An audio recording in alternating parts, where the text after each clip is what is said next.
अक्सर हिंदी मीडियम में पढ़े लोगों की यह शिकायत होती है कि इंग्लिश न आने की वजह से हम अपनी लाइफ में फेल हो गए। लेकिन जिनके इरादों में दम हो, सीने में गर्मी हो और दिमाग में हमेशा कुछ नया करने की लालसा हो ना, तो वह अज्ञानता को दोष नहीं देता, बल्कि वह कमियों को दूर कर अपने लक्ष्य तक जाता है। मैं आज पेटीएम के CEO विजय शेखर शर्मा का परिचय आपसे करवाने जा रहा हूं, जो बचपन से हिंदी मीडियम में पढ़े हुए इंटेलिजेंट स्टूडेंट थे। विजय 15 साल की उम्र में इंजीनियरिंग की पढ़ाई के लिए दिल्ली आ गए और दिल्ली कॉलेज ऑफ इंजीनियरिंग में एडमिशन ले लिया। चूँकि विजय स्कूल के दिनों में क्लास के पहली बेंच पर बैठते थे, इसलिए इंजीनियरिंग कॉलेज में भी पहली बेंच पर बैठने लगे। लेकिन एक दिन टीचर ने इंग्लिश में एक सवाल पूछा और विजय समझ नहीं पाए, क्योंकि इससे पहले की पढ़ाई हिंदी मीडियम से की थी और इंग्लिश से दूर दूर तक का कोई वास्ता ना था।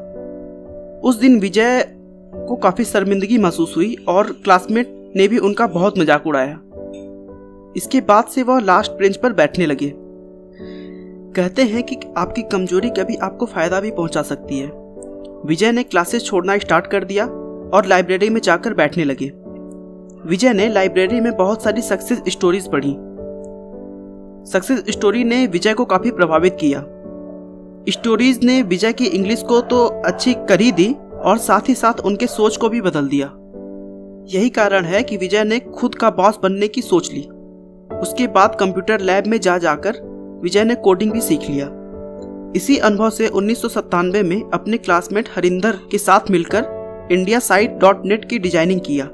इसके बाद वो दोनों कई छोटे छोटे प्रोजेक्ट पर भी काम करने लगे। ठीक 2 साल बाद एक अमेरिकी कंपनी ने $1 मिलियन में IndiaSite.net को खरीद लिया।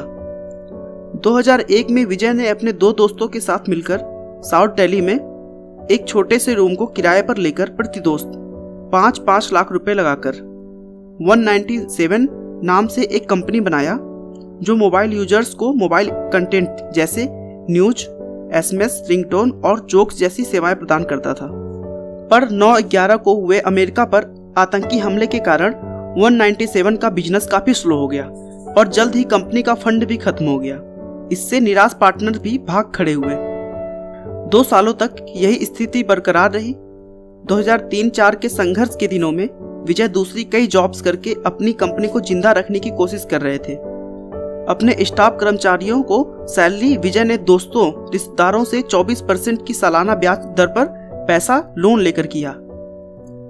2004 में विजय की डूबती नैया को पीयूष अग्रवाल का सहारा मिला। उन्होंने विजय की कंपनी में 8 लाख रुपए का इन्वेस्टमेंट किया और 40% शेयर खरीदे। कैश फ्लो में सुधार होने के बाद कंपनी प्रोग्रेस की पटरी पर उतरने लगी। विजय ने गौर किया कि स्मार्टफोन का उपयोग बड़ी तेजी से बढ़ा है, तो क्यों न इससे जुड़ा कुछ ऐसा किया जाए जिससे लोगों की समस्याओं का निदान हो। इसी सोच के साथ विजय ने 197 कम्युनिकेशन लिमिटेड के ही अंतर्गत paytm.com नाम की वेबसाइट खोली और ऑनलाइन मोबाइल रिचार्ज सुविधा शुरू की।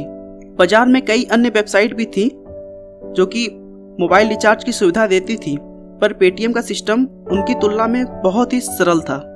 पेटीएम का बिजनेस बढ़ा तो विजय ने paytm.com में online wallet, mobile recharge, bill payment, money transfer और शॉपिंग जैसे कई फीचर भी जोड़ दिए। विजय को उनके प्रयासों और संघर्षों का फल मिला और आज पेटीएम भारत का सबसे बड़ा मोबाइल पेमेंट और ई-कॉमर्स प्लेटफॉर्म बन चुका है। भीड़ हमेशा उस रास्ते पर चलती है जो रास्ता आसान लगता है, लेकिन इसका मतलब यह नहीं कि भीड़ हमेशा सही रास्ते पर चलती है। अपने रास्ते खुद चुनिए, क्योंकि आपको आपसे बेहतर कोई नहीं जानता। अपना कीमती समय देने के लिए बहुत बहुत धन्यवाद। हमारे चैनल को सब्सक्राइब कर लें ताकि आप हमारे आने वाले वीडियो से जुड़े रह सकें। आपको यह मोटिवेशनल कहानी कैसी लगी, हमें कमेंट करके ज़रूर बताएं। धन्यवाद।